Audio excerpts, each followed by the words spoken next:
When we begin to observe ourselves, the thoughts we entertain, the emotions we express, the feelings we have and accept, the physical reactions that occur within ourselves, it soon becomes clear that we are more reactive than active. We respond to energies, vibrations, pressures from outside ourselves.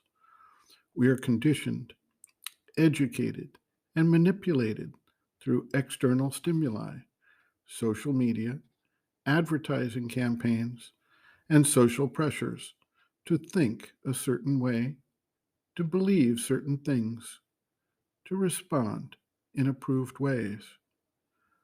What of all of this can we truly say belongs to our own self, our own individuality, and has not been simply created or shaped by these external forces acting upon us?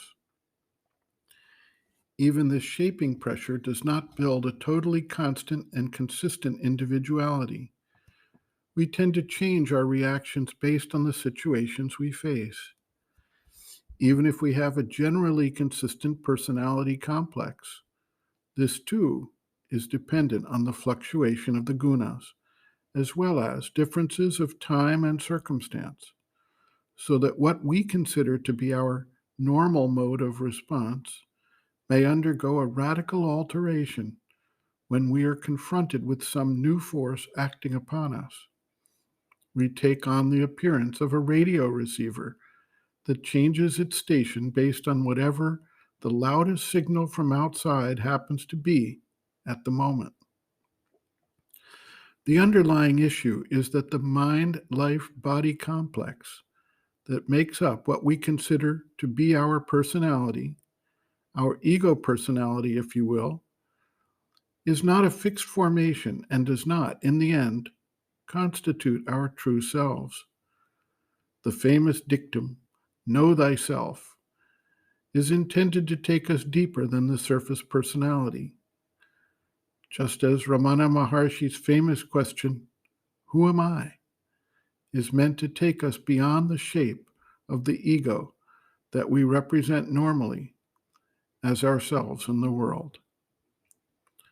The mother observes, quote, till the self-giving is firmly psychic, there will be disturbances, the interval of dark moments between bright ones. It is only the psychic that keeps on progressing in an unbroken line, its movement a continuous ascension.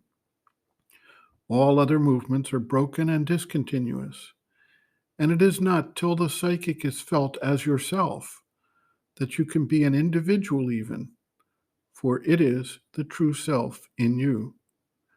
Before the true self is known, you are a public place, not a being. There are so many clashing forces working in you. Hence, if you wish to make real progress, know your own being. You must learn to unite what you call your individual self with your true psychic individuality. Your present individuality is a very mixed thing, a series of changes which yet preserves a certain continuity, a certain sameness or identity of vibration in the midst of all flux. It is almost like a river, which is never the same and yet has a certain definiteness and persistence of its own. Your normal self is merely a shadow of your true individuality, which you will realize only when this normal individual, which is differently poised at different times, now in the mental, then in the vital, at other times in the physical, gets into contact with the psychic and feels it as its real being.